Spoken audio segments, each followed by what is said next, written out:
Alors, vivons par la foi, session 4. Et cette session 4, je l'intitule Bien orienter sa foi. Bien orienter sa foi ou bien la bonne perspective, ou les deux. J'ai mis les deux parce que j'arrivais pas à décider.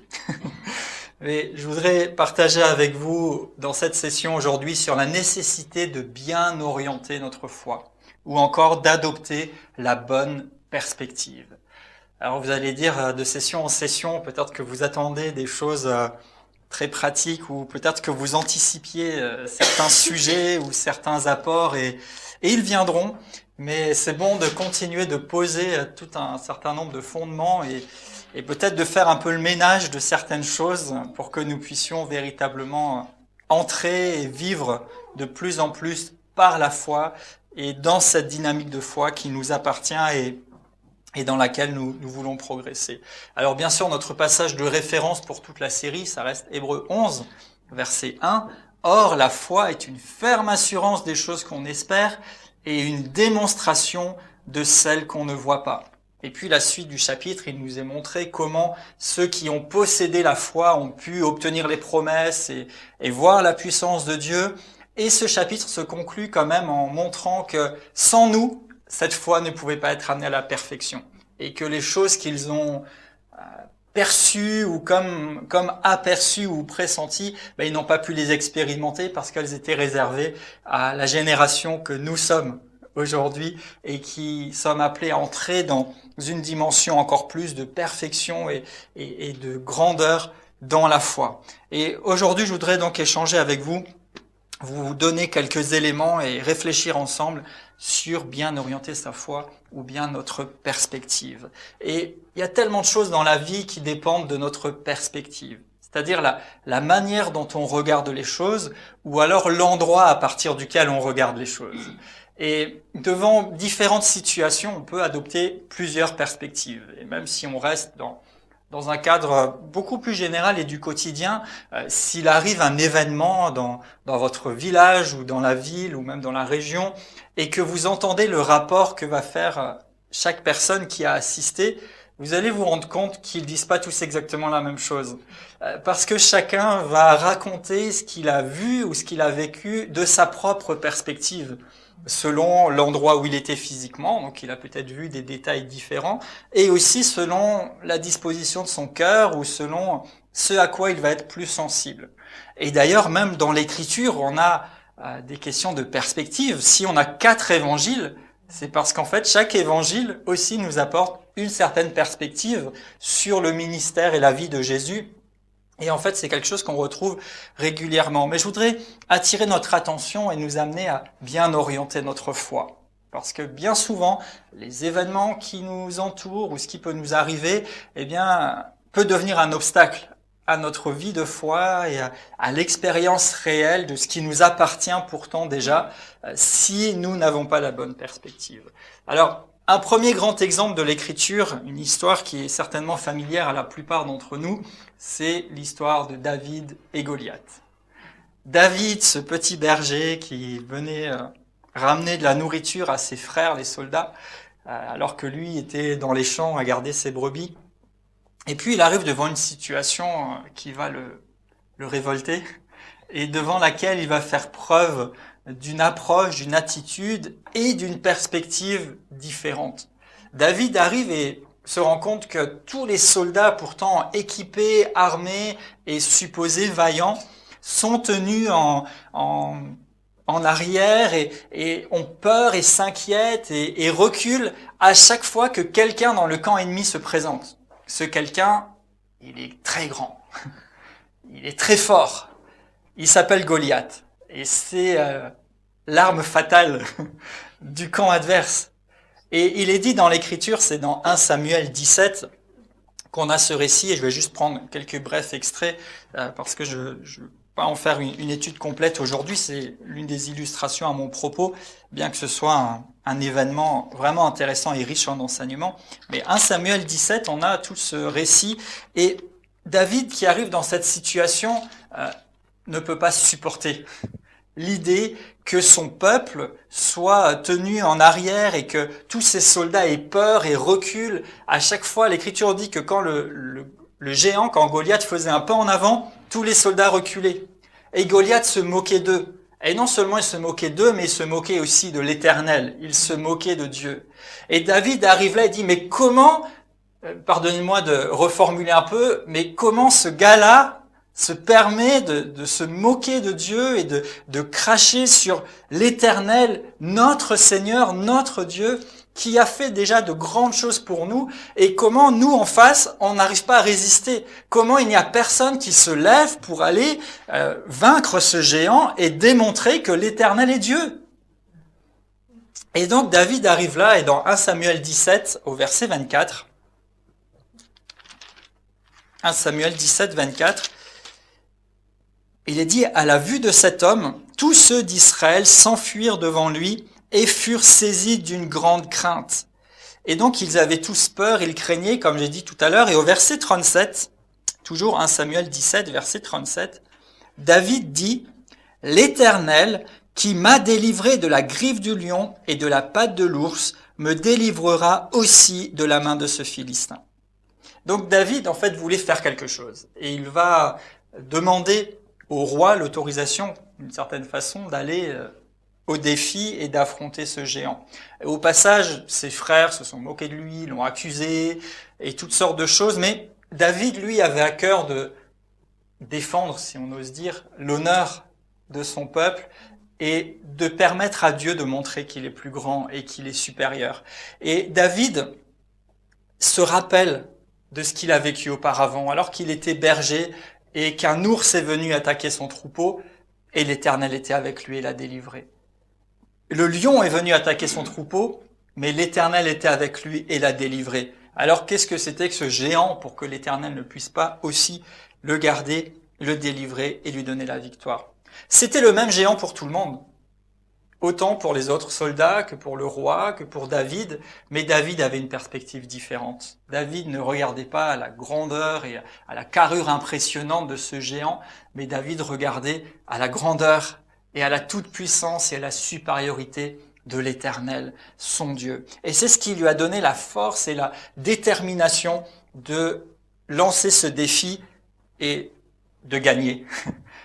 Puisqu'avec juste des pierres ramassées dans un ruisseau et une fronde, ce géant va s'écrouler et va tomber.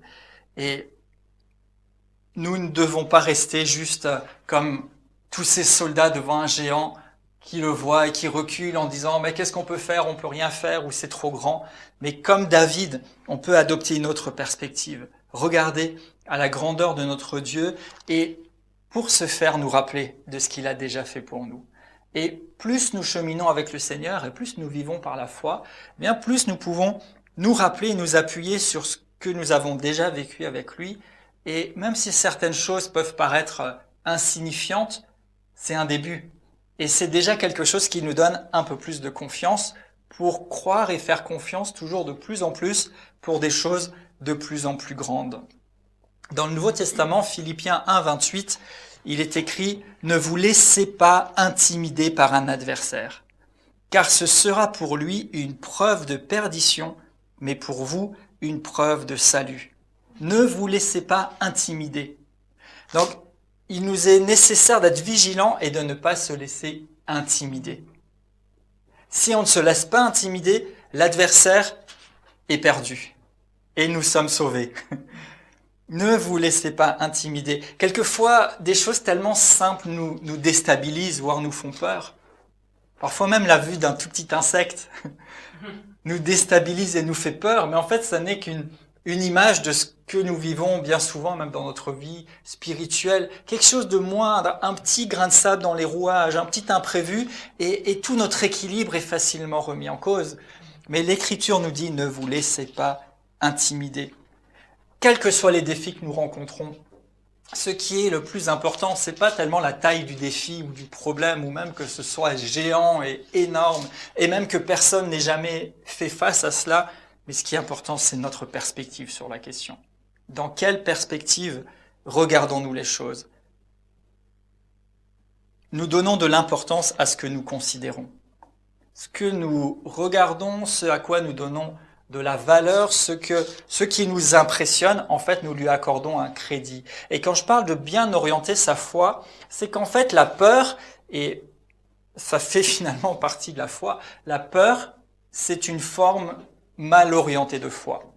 Quand j'ai peur, j'accorde plus de foi à ceux qui pourraient me nuire qu'à celui qui me garde. Quand j'ai peur, j'ai plus foi dans le mal qui pourrait m'arriver que dans la sécurité dans laquelle je suis inscrit en tant qu'enfant de Dieu. Si nous restons focalisés sur nos problèmes ou sur les difficultés qui sont devant nous, en fait, nous leur donnons de l'importance. Et du coup, nous leur accordons notre foi. Ne nous laissons pas intimider. Adoptons la bonne perspective de la foi, celle de Dieu lui-même. Comment faire? À travers la parole de Dieu. Et ça fait déjà 2 fois que je le dis, mais ça vient dans les sessions à venir. On cherchera des éléments très concrets pour bâtir notre confiance avec la parole de Dieu sur différents domaines de notre vie. Mais il est déjà nécessaire de prendre conscience et de prendre cette décision d'adopter la bonne perspective.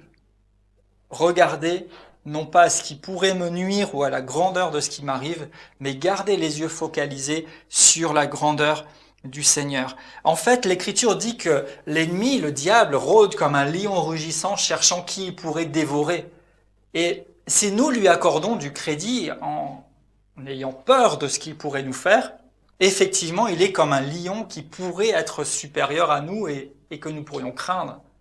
Mais si nous orientons bien notre foi et que notre perspective est adaptée, et alors que nous croyons en celui qui nous assure la sécurité en n'importe quelle circonstance, en fait, ce lion rugissant ne devient plus qu'un tout petit chiot qui aboie, mais qui peut rien nous faire. Vous savez, il y a parfois sur les barrières marqué « Attention, chien méchant ». Et parfois, vous avez un vrai chien méchant derrière. Mais parfois aussi, quand vous entendez l'aboiement, vous vous demandez où est l'arnaque. Parce que parfois, c'est un tout petit chien qui s'agite, qui bouge, qui fait du bruit, mais il peut pas vraiment vous nuire. Et si nous réalignons notre perspective, en fait, nous comprenons à travers l'Écriture que l'ennemi est déjà vaincu. Jésus l'a vaincu. Et aujourd'hui, tout ce qui lui reste, c'est la possibilité peut-être d'aboyer, de faire un petit peu du bruit, mais il ne peut plus me nuire parce que je suis en Christ. Ma perspective va déterminer le degré de confiance et surtout dans comment, je vais orienter ma confiance. Est-ce que j'oriente ma foi et ma confiance dans ce qui pourrait me faire mal, ou est-ce que j'oriente ma confiance et ma foi dans celui qui me garde et qui me libère, et qui m'a donné sa parole comme fondement pour me maintenir et être sûr de ce qu'il m'a promis et de ce qui m'appartient déjà. Dans un autre épisode de l'Écriture, un beau matin, un prophète et son serviteur se réveillent, se lèvent, et tout d'un coup, le serviteur est désemparé parce qu'il voit autour de lui une armée ennemie qui s'est installée. Et c'est dans 2 Rois 6, pour ceux qui veulent jeter un coup d'œil, 2 Rois 6, les versets 15 à 17. Et il se trouve inquiet comme désemparé devant cette armée qui entoure le camp. Mais le prophète, lui, est calme, tranquille. Et il va prier pour que son serviteur puisse avoir les yeux qui s'ouvrent et qu'il puisse avoir une vision de la réalité dans laquelle il se trouve. Et 2 Rois 6, dans les versets 15 à 17, il est dit ici « Ne crains point, car ceux qui sont avec nous sont en plus grand nombre que ceux qui sont contre nous. » Et en fait, Dieu a ouvert les yeux de ce serviteur, il s'est rendu compte qu'il y avait une armée encore plus grande, que Dieu lui-même assurer la sécurité de son peuple, et quand bien même on pourrait avoir l'impression d'être assiégé par des difficultés ou par un nombre de gens qui nous en veulent, nous pouvons aussi nous approprier cette parole et cette conviction que ceux qui sont avec nous sont en plus grand nombre que ceux qui sont contre nous. Quel que soit le nombre de choses qui arrivent sur notre chemin, eh bien nous pouvons garder les yeux plutôt sur celui qui est notre sécurité et sur les multitudes de ses serviteurs et les anges et l'armée céleste qui est déployée pour confirmer sa parole et pour nous assurer la paix, que sur ces quelques ennemis, quand bien même il serait quelques dizaines ou quelques centaines autour de nous. Donc si nous gardons la juste perspective, nous pouvons de nouveau mettre notre foi dans la bonne direction. Ce serviteur était d'abord désemparé parce qu'il voyait une armée ennemie, mais ensuite il reprend confiance parce qu'il réalise qu'il y a encore plus de monde qui est là avec eux, qui est là pour défendre le nom de l'Éternel. Une autre histoire qui nous met en lumière cette réalité de la nécessité d'une bonne perspective se passe quand le peuple d'Israël est sur le point d'entrer dans le pays promis et que quelques espions sont envoyés en avant du chemin. Et on trouve ça dans Nombre 14. Plusieurs espions sont envoyés pour explorer le pays. Ils se sont dit, on va déjà envoyer des éclaireurs et voir un petit peu comment ça se passe, quelle est la situation et comment on va pouvoir préparer notre entrée dans le pays. Et les espions reviennent et vont faire un constat douloureux en disant « Oui, le pays est bon, il y a des super fruits, il y a tout ce qu'il faut, c'est un pays qui doit être vraiment agréable, mais il y a des géants. Mais il y a des géants. Et nous sommes à leurs yeux juste comme des sauterelles. » Et tout d'un coup, le peuple nombreux va perdre courage. Et tout le monde va commencer à être désemparé. Il est même dit que certains déchirent leurs vêtements. À l'époque, c'était une façon de montrer son irritation ou sa rébellion contre quelque chose. Et c'est une mauvaise nouvelle. Le couperet est tombé. Et moi, la question que je me pose toujours et que je vous invite à vous poser, c'est comment sais-tu que tu as l'air d'une sauterelle à leurs yeux ? Toi, tu penses être une sauterelle pour lui, mais qu'est-ce que t'en sais ? Tu lui as pas demandé. Et peut-être qu'il pourrait te craindre, aussi grand soit-il. Et souvent, devant quelque chose qui pourrait être bloquant, ou devant un de ces géants, ou devant une situation qui n'est finalement pas si facile, ils savaient, ils avaient les promesses, ils avaient les prophéties, que le pays était pour eux, qu'il y avait tout ce qui était bon. Mais juste parce qu'il y a quelques, et aussi nombreux soient-ils, juste parce qu'il y a des occupants, ils sont déjà prêts à tout abandonner en disant « Ah ben non, on peut pas, on est juste des sauterelles face à eux. » Et si souvent on s'imagine nous-mêmes beaucoup de choses, beaucoup de scénarios. Je suis pas ci, je suis trop ça, je suis seulement ceci. Et on se prive soi-même de ce qui pourtant nous appartient. Mais parmi ces espions, j'ai envie de dire fort heureusement, il y en a deux qui étaient différents.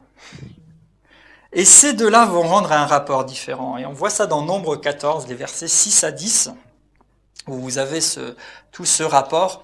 Et particulièrement, ils vont se présenter et dire, c'est vrai, le pays est bon, il y a tout ce qu'il faut, et c'est vrai qu'il y a des gens qui habitent le pays. Mais eux, ils ne s'arrêtent pas là dans leur rapport. Ils vont poursuivre en disant, si l'Éternel nous est favorable, il nous emmènera dans le pays et nous le donnera.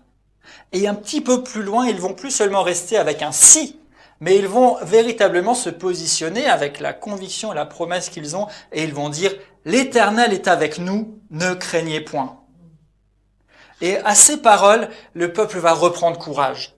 Alors entre-temps, il y avait un petit peu de dispute et de discussion, comme souvent, mais je ne vais pas rentrer trop dans les détails de ces histoires, je vais vraiment illustrer une réalité en particulier. Mais ils ont vu la même chose. Ils ont vu le même pays qui était bon, ils ont vu les mêmes habitants. Certains vont dire, c'est raté, c'est fini, on ne peut pas y aller, on va se faire dévorer, on est juste des petits insignifiants.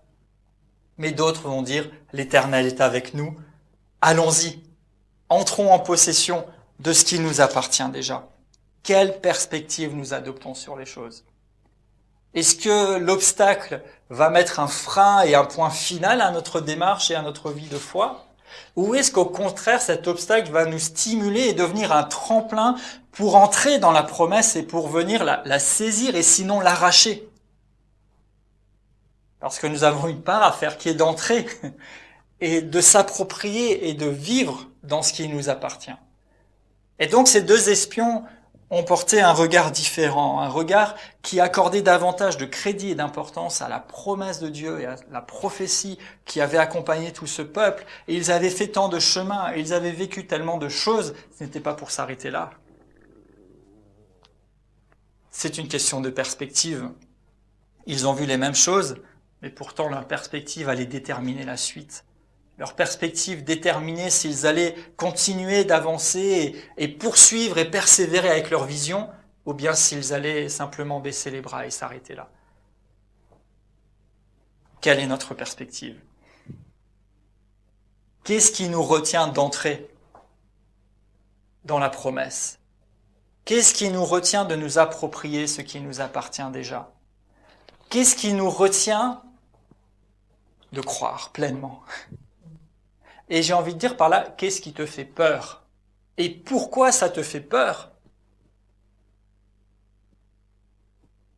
Est-ce que cet obstacle est vraiment tellement insurmontable?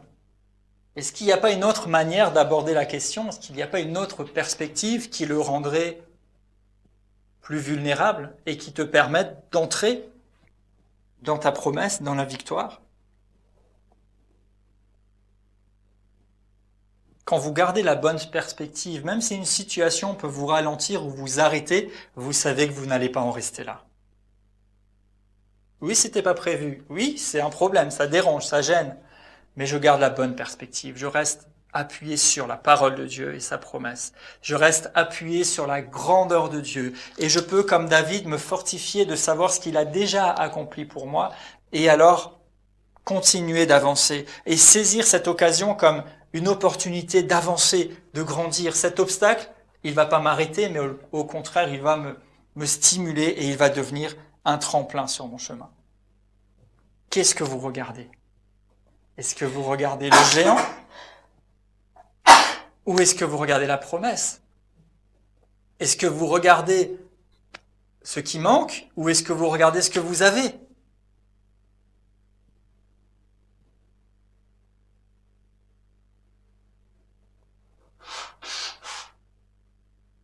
Considérez la grandeur de celui qui vous a appelé. Considérez la promesse de Dieu. Considérez sa parole. La foi mal orientée s'exprime à travers la peur. Et la peur va nous bloquer. La peur, c'est un sentiment qui nous retient. Mais cette peur est la conséquence de la chute. La première fois que quelqu'un a eu peur, c'est Adam et Ève après avoir péché, après avoir manqué le but, après avoir trahi Dieu et sa confiance. La peur va engendrer la stérilité.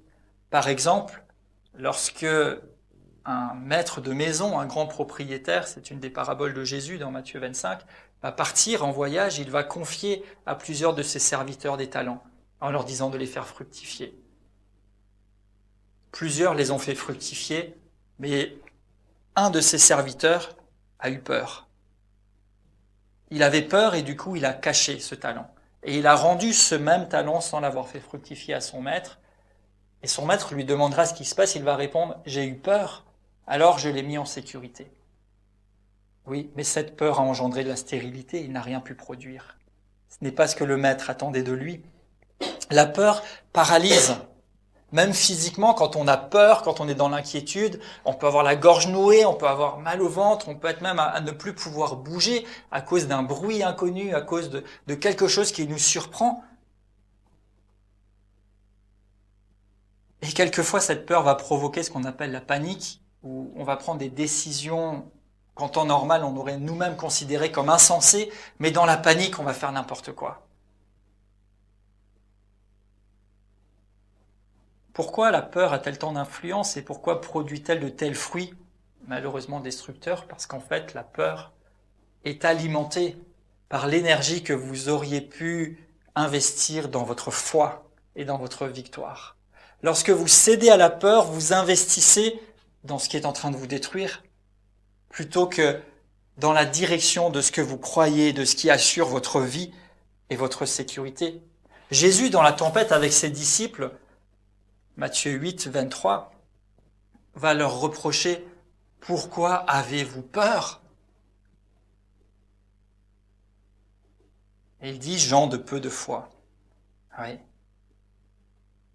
Gens de peu de foi. Vous n'avez pas assez la foi de Dieu, la foi en la puissance de Dieu, la foi en son secours, mais vous avez choisi la peur. Bien orienter sa foi. Allons-nous orienter notre foi pour la laisser se détériorer en peur, ou allons-nous orienter notre foi selon la parole de Dieu, selon la bonne perspective, pour développer cette foi de Dieu qui va produire les fruits divins dans notre vie. Nous avons dans l'Écriture tellement de promesses de protection et de sécurité. Comme je disais précédemment, on y reviendra à un autre moment. Mais la peur est accentuée par l'ignorance. Et notre perspective est faussée par l'ignorance. Alors quel est le remède ? Apprendre à connaître. Et nous avons tout ce qu'il faut dans la parole de Dieu pour sortir de l'ignorance. Nous pouvons alors avoir une assurance avec une foi basée sur ce que dit Dieu et adopter la bonne perspective, quand bien même nous serions en danger. Jésus, à plusieurs reprises, a été menacé et des gens ont voulu le saisir et ils n'y sont même pas arrivés. Pourtant, ils auraient pu, mais ils n'y sont pas arrivés. Parce que c'était pas le moment et parce qu'il était en sécurité. Après sa résurrection, Jésus rentre dans une pièce qui était pourtant fermée de partout, où s'étaient cachés les disciples qui, eux, avaient peur. La peur fait qu'on s'enferme, on se cache. La foi nous donne accès aux ressources infinies de Dieu et peut même inverser ou suspendre les lois naturelles. On pourrait essayer de faire quelqu'un entrer ici en gardant les fenêtres et les portes fermées. Je pense que ça serait difficile pour le moment. À un moment donné, Jésus, après sa résurrection, apparaît aux disciples en chemin, comme ça, d'un coup. Il va monter au ciel sous les yeux de ses disciples. Il le voit monter derrière un nuage. Les apôtres eux-mêmes étaient pleins de courage dans le livre des Actes. Ils n'avaient pas peur, ils étaient ancrés sur ce qu'ils avaient vécu avec le Seigneur et sur la foi dans ce que Jésus leur avait enseigné. Et quand bien même ils étaient menacés, amenés dans les tribunaux, frappés, quoi que ce soit, ils n'avaient pas peur, ils restaient dans la foi, ils tenaient bon. Même dans le martyre, ils ont tout surmonté. Étienne, par exemple, va être lapidé et l'Écriture nous dit qu'il continuait de confesser sa foi en Dieu, sa confiance. Et qu'à un moment, il va voir le ciel ouvert et il continue de donner gloire à Dieu, même quand on est en train de lui jeter des pierres sur lui. Il n'était plus sujet à la peur. Dans toute l'Écriture, régulièrement, il est dit « Ne crains point, ne vous inquiétez pas, fortifie-toi, aie courage, ne crains pas, n'aie pas peur ». C'est dit aussi souvent, j'allais dire plus qu'il n'en faut, mais en fait, si c'est aussi récurrent, c'est parce que nous en avons besoin. N'aie pas peur, ne crains pas. Ne vous inquiétez de rien. Dans l'Ancien Testament, ils pouvaient s'appuyer sur les paroles des prophètes, sur les récits de leurs ancêtres, de ce que Dieu avait fait pour eux. Au temps de Jésus, ils pouvaient s'appuyer sur les mêmes choses et sur la présence de Jésus et sur les miracles qu'il accomplissait. Au temps des apôtres, si on peut dire, et dans la suite du Nouveau Testament, ils pouvaient s'appuyer sur toutes ces choses-là et en plus la présence et la puissance du Saint-Esprit.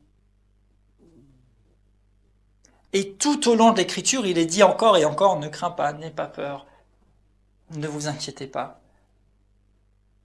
Et nous, aujourd'hui, nous avons toutes ces choses-là sur lesquelles nous pouvons nous appuyer pour n'avoir peur de rien et vivre par la foi.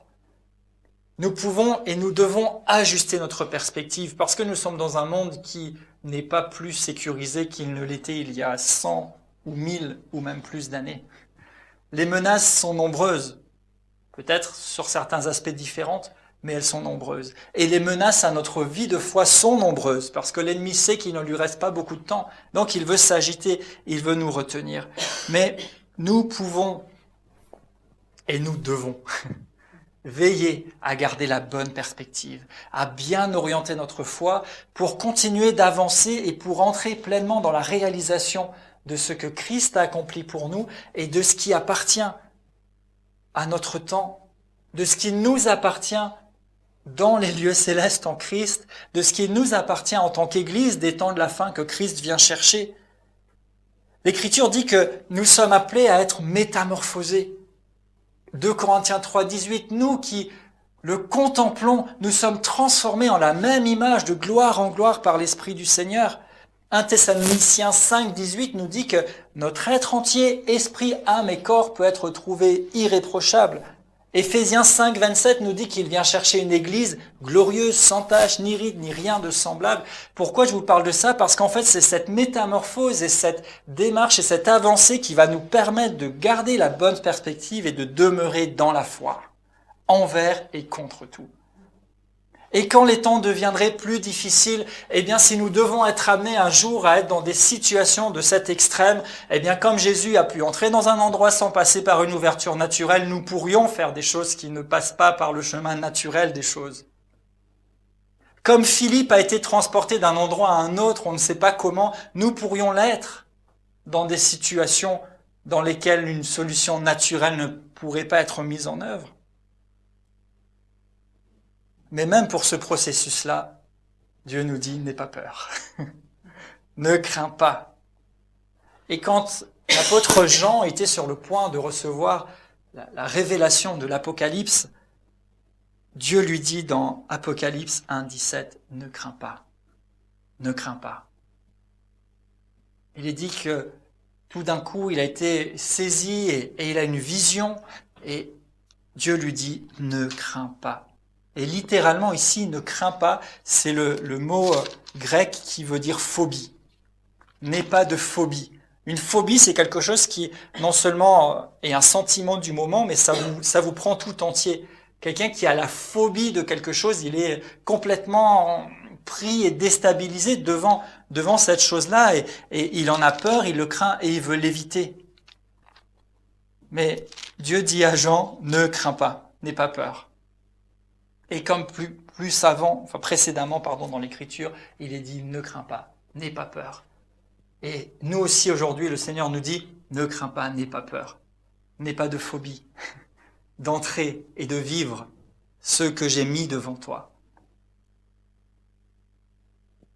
Tant de croyants vivent aujourd'hui avec une certaine mesure d'assurance d'un salut futur, mais pourtant vivent encore dans une crainte ou une phobie ou une retenue ou un manque d'assurance et de confiance et du coup ne saisissent pas et n'expérimentent pas leur héritage de la foi.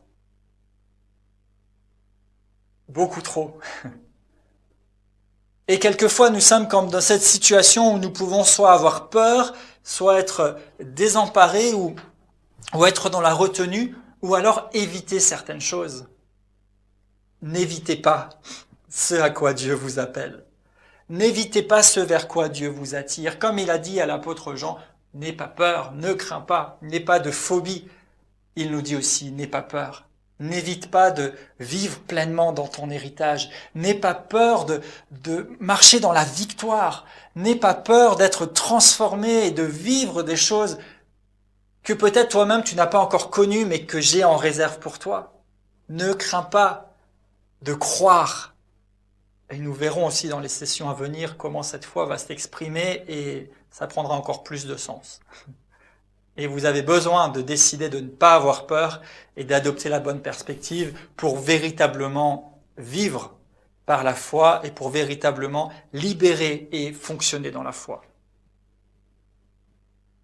N'ayez pas peur. Ce processus peut-être peut nous déstabiliser, mais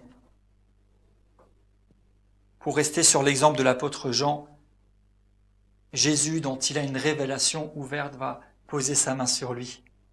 Et là où nous pourrions craindre ou être inquiets ou être déstabilisés, Jésus vient poser sa main sur nous, nous réconforter, nous redonner confiance. Et il nous parle, comme il l'a fait ici pour l'apôtre Jean, il lui dira « Ne crains point, je suis le premier, le dernier et le vivant. J'étais mort, mais voici je suis vivant au siècle des siècles. Je tiens les clés de la mort et du séjour des morts. » Et quand bien même nous pourrions être menacés de toutes sortes de choses, jusqu'à être menacés de mort ou de destruction, il nous dit « Ne crains pas, je tiens les clés de la mort et du séjour des morts. » Et de la même façon que lui est mort et qu'il est ressuscité et que maintenant il a de nouveau autorité et qu'il a vaincu la mort et son pouvoir, tout cela, il l'a accompli pour nous qui sommes aussi morts avec lui et ressuscités avec lui. Et il peut nous préserver et même nous arracher à la mort et au séjour des morts. Notre être entier régénéré n'a plus à avoir peur de quoi que ce soit, parce que la pire des choses que nous pourrions craindre, qui est la mort, a été vaincue. Et Jésus nous dit, comme il l'a dit à Jean, « N'aie pas peur, je suis le vivant, je tiens les clés de la mort et du séjour des morts. » Les clés, c'est le symbole de l'autorité. Jésus a autorité sur la mort et sur le séjour des morts. Même si la mort voulait nous frapper, même si elle était sur notre chemin, nous n'avons pas à avoir peur. Et notre être régénéré n'a plus à subir cette peur ou cette issue supposément inévitable parce qu'il tient les clés. Il tient les clés du séjour des morts et de la mort. Il fallait que Jean puisse vivre et rester vivant, bien qu'ayant une vision ouverte du Seigneur, parce qu'il devait écrire. Et plusieurs fois dans l'Apocalypse, il est dit « écris ça » ou bien « j'allais écrire ». Ce qui laisse entendre que Jean était véritablement, physiquement, au contact de ce qu'il nous rapporte, puisqu'il fallait qu'il écrive en même temps. Mais pour ça, il fallait d'abord qu'il soit affranchi de la peur, et même de la peur de la mort, pour pouvoir rester et s'abandonner à Dieu et vivre pleinement cette révélation qu'il devait avoir pour nous la donner. Et je vais conclure ici cette session sur adopter la bonne perspective et, à travers ça, vous l'avez compris, être affranchi de la peur, en nous invitant à considérer notre position. Quelle est notre vraie position? Notre position est céleste. Et ça change notre perspective. Si nous voyons les choses à partir de la terre, en étant nous-mêmes simplement sur la terre, même en adoptant un regard de foi, c'est une première étape. Mais nous voyons toujours les choses à partir de là où nous sommes. Si nous sommes que sur la terre, quelque chose de plus grand, physiquement ou d'un point de vue terrestre, restera toujours plus grand. Mais si nous réalisons que nous sommes nés en haut, nés de Dieu, et que nous sommes ressuscités et assis avec Christ dans les lieux célestes, Éphésiens 2:6, et que nous avons désormais la perspective à partir des lieux célestes, pour ceux qui ont déjà pris l'avion, on monte pourtant pas très très haut, mais les plus hauts sommets paraissent tellement insignifiants à partir des airs. Et quand on était sur le point d'atterrir, à un moment donné, je faisais souvent la navette entre deux îles des Antilles qui avaient chacune un volcan et un petit peu des montagnes et il y avait des falaises impressionnantes. Et quand vous étiez au bord de la falaise sur la terre, j'aimais beaucoup ces endroits-là parce que quand la mer venait taper et qu'il y avait les éclats d'eau et tout, j'avais ce vieux cantique qui montait souvent en moi et de dire que de tout mon être alors s'élève un chant. Dieu Tout-Puissant, que tu es grand. Parce que vous voyez cette création qui claque et la puissance de l'eau et puis à l'horizon la grandeur de l'océan. Et vous voyez plus rien derrière et Dieu est plus grand que tout ça et c'est lui qui a créé tout ça. Et il est dit dans l'Écriture que sa voix est plus forte que la voix des grandes eaux, par exemple, et tant de choses. Mais quand vous êtes dans l'avion, cette falaise qui a l'air tellement grande, vous avez l'impression que c'est une marche d'escalier. C'est juste la perspective qui a changé.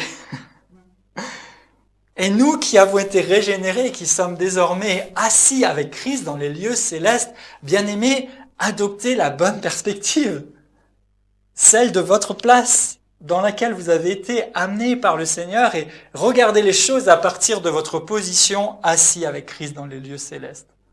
Regardez les choses de la même façon que Jésus. Vous êtes assis et vous êtes dans celui qui a reçu toute autorité et dont tout est sous ses pieds. Vous êtes en Christ, nous sommes en Christ. Et l'Écriture nous engage dans Colossiens 3, versets 1 à 2, il est dit « Si donc vous êtes ressuscités, recherchez les choses d'en haut. Affectionnez-vous aux choses d'en haut. » Et ça veut dire accorder de l'attention Occupez-vous des choses d'en haut. Considérez les choses d'en haut. Changeons notre perspective. Orientons, ou si besoin est, réorientons notre foi, non plus seulement sur ce qui est en bas et ce qui est à la même hauteur que nous, mais sur les choses d'en haut. Affectionnez-vous, occupez-vous, regardez, donnez de l'intérêt aux choses d'en haut. Jésus introduisait déjà ça en nous disant de prier que ta volonté soit faite sur la terre comme au ciel. Et il nous a donné l'exemple en disant « Je ne fais que ce que je vois faire au Père ». Devant le tombeau de Lazare encore mort et qui sentait mauvais, Jésus lève simplement les yeux vers le ciel et dit « Père, merci parce que tu m'exauces toujours. Lazare sort ». C'est normal. C'est glorieux, c'est extraordinaire. Mais pourquoi ? Parce que Jésus s'affectionne aux choses d'en haut. Vous allez dire, il est d'en haut. Mais n'empêche que pendant son ministère terrestre, il était dans le même contexte et dans le même état que nous, bien que conservant sa divinité. Mais il nous a ouvert la voie, il nous a montré l'exemple. Regardez les choses d'en haut. Orientez bien votre foi sur ce qui est en haut, pas sur ce qui est là ou pas là, parce que nous avons déjà tout pleinement en Christ, parce que nous avons été bénis, dit l'Épître aux Éphésiens, de toute bénédiction dans les lieux célestes en Christ. Parce que tout est accompli et tout est rendu disponible, nous avons juste à nous affectionner aux bonnes choses et à regarder de la bonne perspective.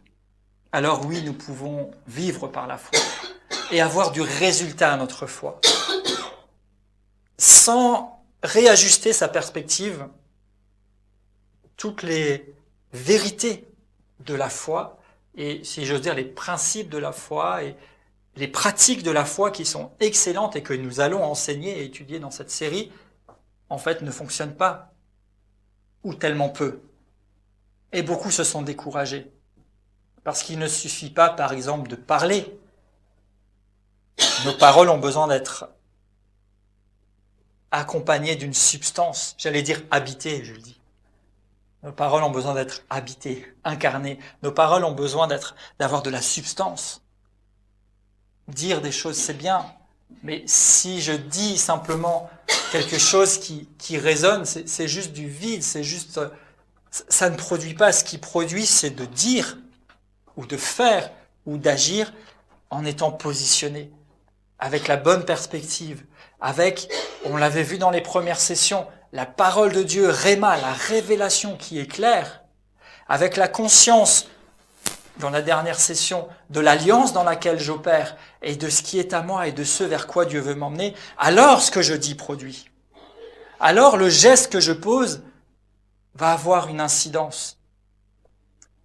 Alors ce que je crois et ce que je vis et ce à quoi j'aspire n'est plus seulement un rêve et une recherche lointaine, mais devient une réalité dans mon quotidien. Affectionnez-vous aux choses d'en haut. Rappelez-vous que vous êtes assis avec Christ dans les lieux célestes.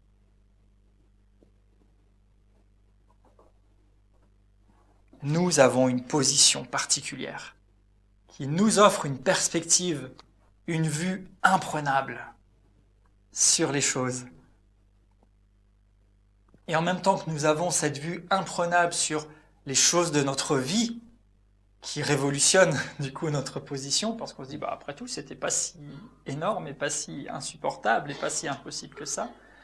Et en même temps, quand nous sommes assis et positionnés en Christ, eh bien, nous pouvons voir ce qui nous appartient et ce qui est là, et l'expérimenter, et le vivre, être au contact de la présence de Dieu, être au contact de cet amour libérateur et transformateur, être au contact de cette révélation qui nous est offerte, être au contact de la réalité de ce qui nous appartient déjà. Et alors, nous ne prions plus juste pour arracher quelque chose au loin ou pour essayer de sortir de notre position où on est désemparé, mais alors nous prions en parlant ce qui nous appartient, ce qui est à nous, en parlant, en disant ce que nous sommes à partir de l'endroit où nous sommes. non plus dans la position de la victime qui crie « Au secours !» mais dans la position de celui qui a été racheté, parce qu'entre-temps, il y a eu la rédemption. Donc je ne suis plus la victime qui crie au secours, mais je suis assis dans mon siège de racheté, dans mon Seigneur, avec lui, dans la réalité de ma rédemption. Et alors je ne crie plus au secours, mais je libère ce qui m'appartient, ce qui résonne comme un ordre et qui rend réel dans mes circonstances ce qui était déjà accompli et vrai dans l'esprit. Ça change la perspective. Mais pour cela, encore une fois, nous avons besoin d'orienter notre foi, encore et toujours, selon la parole de Dieu, selon notre position et notre nature céleste. Nous avons besoin de regarder, non plus seulement aux choses de la terre, mais à ce qui nous appartient. Paul le disait, et cette fois-ci je conclus vraiment sur ce verset, de Corinthiens 4, 18, nous regardons non pas aux choses visibles qui ne sont que passagères, mais aux invisibles qui sont éternelles. C'est pour cela que nous ne perdons pas courage. Et c'est la juste perspective. Je regarde plus seulement ce qui est visible, ça ne fait que passer. Mais je regarde ce qui est invisible, parce que c'est éternel. De la même façon que je suis un être éternel pour vivre dans l'éternité avec Dieu. J'ai été racheté, j'ai été délivré, j'ai été sauvé pour non plus seulement regarder les choses comme inférieures ou même pas comme égales aux circonstances de ce monde, mais pour véritablement être positionné, comme dit l'Écriture, tel il est, tel nous sommes dans ce monde. Je ne regarde plus le visible, je regarde l'invisible. Je ne regarde plus mon état d'homme ou de femme, je regarde mon état d'homme nouveau, de régénéré en Christ. Mon état de fils et fille de Dieu. Mon état de ressuscité et de glorifié. Mon état dans lequel je suis dans les choses d'en haut, et alors je peux amener d'en haut la victoire, la provision, ce qui m'appartient, la révélation dans mes réalités ici-bas. Sa volonté est alors faite sur la terre comme au ciel. J'oriente bien ma foi, j'adopte la bonne perspective, fondée sur la parole de Dieu, conscient de mon héritage, conscient de ma position et de ma nature céleste. C'est comme ça que j'avance pas à pas, que je vais de victoire en victoire. Alors, fort de cette réalité, vivons par la foi.